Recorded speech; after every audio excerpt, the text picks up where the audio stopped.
Hello friends, आप सभी का स्वागत है आज के वीडियो में। आज हम देखने वाले हैं जनरल नॉलेज से संबंधित महत्वपूर्ण क्वेश्चन आंसर जो आपके एग्जाम के लिए बहुत ही इंपॉर्टेंट होने वाला है। तो वीडियो को ध्यान से देखिएगा।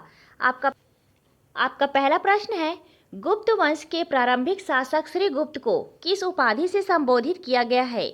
इसका सही जवाब आ जाएगा महाराज। गुप्त वंश के प्रारंभिक शासक श्री गुप्त को महाराज की उपाधि से संबोधित किया गया है। करेक्ट आंसर कीजिएगा ऑप्शन नंबर बी।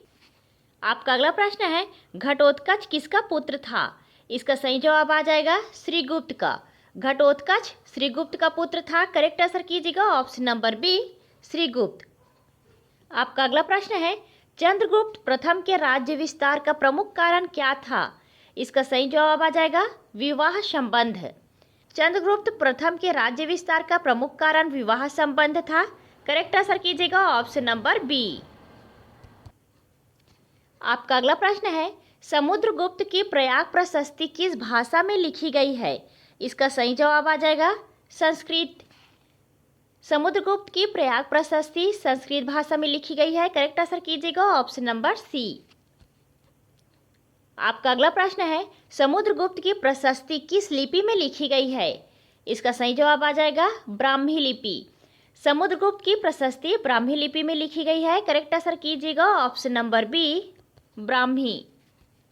आपका अगला प्रश्न है, समुद्रगुप्त ने धर्म विजय नीति कहाँ अपनाई? इसका सही जवाब आ जाएगा दक्षिण भारत में। समुद्रगुप्त ने धर्म विजय नीति दक्षिण भारत में अपनाई। करेक्ट आंसर कीजिएगा ऑप्शन नंबर बी। आपका अगला प्रश्न है, समुद्रगुप्त ने आर्यव्रत के शासकों के साथ क्या किया? इसका सही जवाब आ जाएगा पराजित कर राज्य में मिला लिया। समुद्रगुप्त ने आर्यव्रत के शासकों को पराजित कर राज्य में उनको मिला लिया। करेक्ट आंसर कीजिएगा ऑप्शन नंबर बी। आपका अगला प्रश्न है, समुद्रगुप्त द्वितीय ने शक शासकों को हराकर कौन सा क्षेत्र जीता?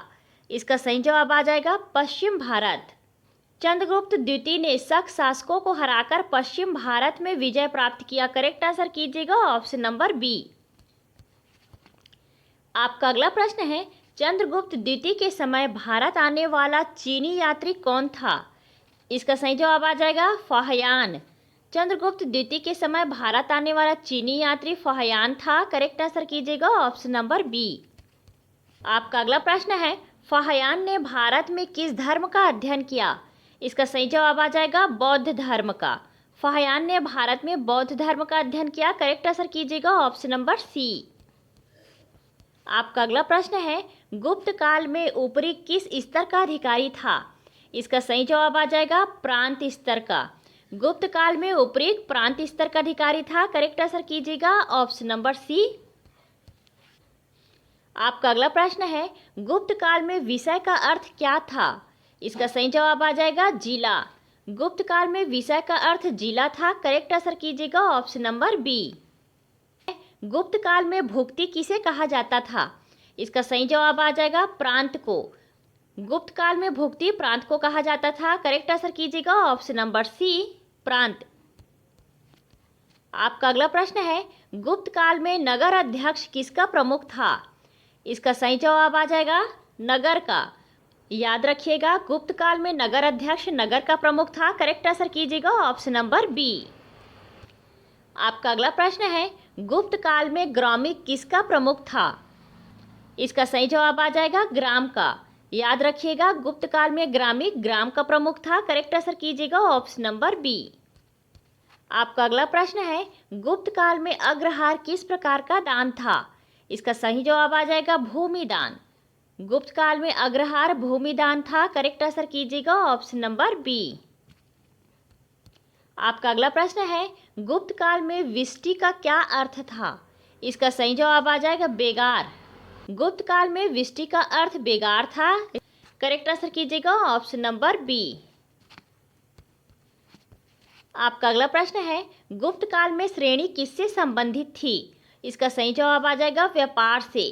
गुप्त काल में श्रेणी व्यापार से संबंधित थी। करेक्ट आंसर कीजिएगा ऑप्शन नंबर बी।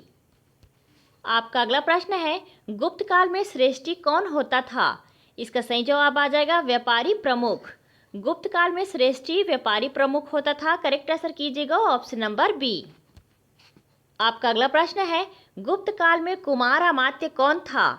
इसका सही जवाब आ जाएगा कुमार अमात्य उच्च अधिकारी था। इसका सही जवाब आ जाएगा उच्च अधिकारी। गुप्त काल में कुमार अमात्य उच्च अधिकारी था। करेक्ट आंसर कीजिएगा ऑप्शन नंबर बी। आपका अगला प्रश्न है, गुप्त काल में महादंड नायक का कार्य क्या था? इसका सही जवाब आ जाएगा सेना संचालन का। गुप्त काल में महादंड नायक का कार्य सेना संचालन का था। करेक्ट आंसर कीजिएगा ऑप्शन नंबर बी। आपका अगला प्रश्न है, गुप्त काल में दंड नायक किससे संबंधित था? इसका सही जवाब आ जाएगा सेना से। गुप्त काल में दंड नायक सेना से संबंधित था। करेक्ट आंसर कीजिएगा ऑप्शन नंबर बी। आपका अगला प्रश्न है, गुप्त काल में प्रमुख कर स्रोत क्या था? इसका सही जवाब आ जाएगा कृषि। गुप्त काल में प्रमुख कर स्रोत कृषि था। करेक्ट आंसर कीजिएगा ऑप्शन नंबर बी। आपका अगला प्रश्न है, गुप्त काल में भोग का क्या अर्थ था? इसका सही जवाब आ जाएगा भूमि उपज। गुप्त काल में भोग का अर्थ भूमि उपज से था। करेक्ट आंसर कीजिएगा ऑप्शन नंबर बी। आपका अगला प्रश्न है, गुप्त काल में प्रमुख फसल कौन सी थी? इसका सही जवाब आ जाएगा गेहूं। याद रखिएगा गुप्त काल में प्रमुख फसल गेहूं थी। करेक्ट आंसर कीजिएगा ऑप्शन नंबर बी गेहूं। आपका अगला प्रश्न है, गुप्त काल में सिंचाई का प्रमुख साधन क्या था? इसका सही जवाब आ जाएगा सभी। गुप्त काल में सिंचाई का प्रमुख साधन वर्षा, कुएं, नहर ये सभी थे। करेक्ट आंसर कीजिएगा ऑप्शन नंबर डी। आपका अगला प्रश्न है, गुप्त काल में प्रमुख उद्योग कौन सा था? इसका सही जवाब आ जाएगा गुप्त काल में प्रमुख उद्योग वस्त्र उद्योग था। करेक्ट आंसर कीजिएगा ऑप्शन नंबर ए वस्त्र उद्योग। आपका अगला प्रश्न है, गुप्त काल में प्रमुख निर्यात वस्तु क्या थी? इसका सही जवाब आ जाएगा कपड़ा। याद रखिएगा गुप्त काल में प्रमुख निर्यात वस्तु कपड़ा थी। करेक्ट आंसर कीजिएगा ऑप्शन नंबर बी कपड़ा। आपका अगला प्रश्न है, गुप्त काल में प्रमुख आयात वस्तु क्या थी? इसका सही जवाब आ जाएगा रेशम। गुप्त काल में प्रमुख आयात वस्तु रेशम थी। करेक्ट आंसर कीजिएगा ऑप्शन नंबर बी। आपका अगला प्रश्न है, गुप्त काल में शिक्षा का प्रमुख उद्देश्य क्या था? इसका सही जवाब आ जाएगा ज्ञान। गुप्त काल में शिक्षा का प्रमुख उद्देश्य ज्ञान था। करेक्ट आंसर कीजिएगा ऑप्शन नंबर बी। आपका अगला प्रश्न है, गुप्त काल में शिक्षा कहाँ दी जाती थी? इसका सही जवाब आ जाएगा गुप्त काल में शिक्षा गुरुकुल में दी जाती थी। याद रखिएगा गुप्त काल में शिक्षा गुरुकुल में दी जाती थी। करेक्ट आंसर कीजिएगा ऑप्शन नंबर बी। आपका अगला प्रश्न है, गुप्त काल में प्रमुख भाषा क्या थी? इसका सही जवाब आ जाएगा संस्कृत। गुप्त काल में प्रमुख भाषा संस्कृत थी। करेक्ट आंसर कीजिएगा ऑप्शन नंबर सी संस्कृत। आपका अगला प्रश्न है, गुप्त काल में प्रमुख लिपि कौन सी थी? इसका सही जवाब आ जाएगा गुप्त काल में प्रमुख लिपि ब्राह्मी लिपि थी। करेक्ट आंसर कीजिएगा ऑप्शन नंबर ए ब्राह्मी लिपि। आपका अगला प्रश्न है, गुप्त काल में नागर शैली किससे संबंधित है? इसका सही जवाब आ जाएगा स्थापत्य कला से। गुप्त काल में नागर शैली स्थापत्य कला से संबंधित है। करेक्ट आंसर कीजिएगा ऑप्शन नंबर बी स्थापत्य कला। आपका अगला प्रश्न है, गुप्त काल में मंदिर निर्माण क्यों हुआ? इसका सही जवाब आ जाएगा धर्म के लिए। गुप्त काल में मंदिर का निर्माण धर्म के लिए हुआ। करेक्ट आंसर कीजिएगा ऑप्शन नंबर बी। आपका अगला प्रश्न है, गुप्त काल में प्रमुख चित्रकला कहाँ मिलती है? इसका सही जवाब आ जाएगा अजंता। याद रखिएगा गुप्त काल में प्रमुख चित्रकला अजंता में मिलती है। करेक्ट आंसर कीजिएगा ऑप्शन नंबर बी। आपका अगला प्रश्न है, गुप्त काल में समाज का आधार क्या था? इसका सही जवाब आ जाएगा समाज का आधार गुप्त काल में वर्ण व्यवस्था था। करेक्ट आंसर कीजिएगा ऑप्शन नंबर बी समाज का आधार वर्ण व्यवस्था था। आपका अगला प्रश्न है, गुप्त काल में समाज का उच्च वर्ग कौन था? इसका सही जवाब आ जाएगा ब्राह्मण। ब्राह्मण जो है गुप्त काल में समाज का उच्च वर्ग था। करेक्ट आंसर कीजिएगा ऑप्शन नंबर बी ब्राह्मण। आपका अगला प्रश्न है, गुप्त काल में समाज का निम्न वर्ग कौन था? इसका सही जवाब आ जाएगा शूद्र। गुप्त काल में समाज का निम्न वर्ग शूद्र था। करेक्ट आंसर कीजिएगा ऑप्शन नंबर डी। आपका अगला प्रश्न है, गुप्त काल में व्यापारिक संगठन को क्या कहा जाता था? इसका सही जवाब आ जाएगा व्यापारिक संगठन को गुप्त काल में श्रेणी कहा जाता था। करेक्ट आंसर कीजिएगा ऑप्शन नंबर सी।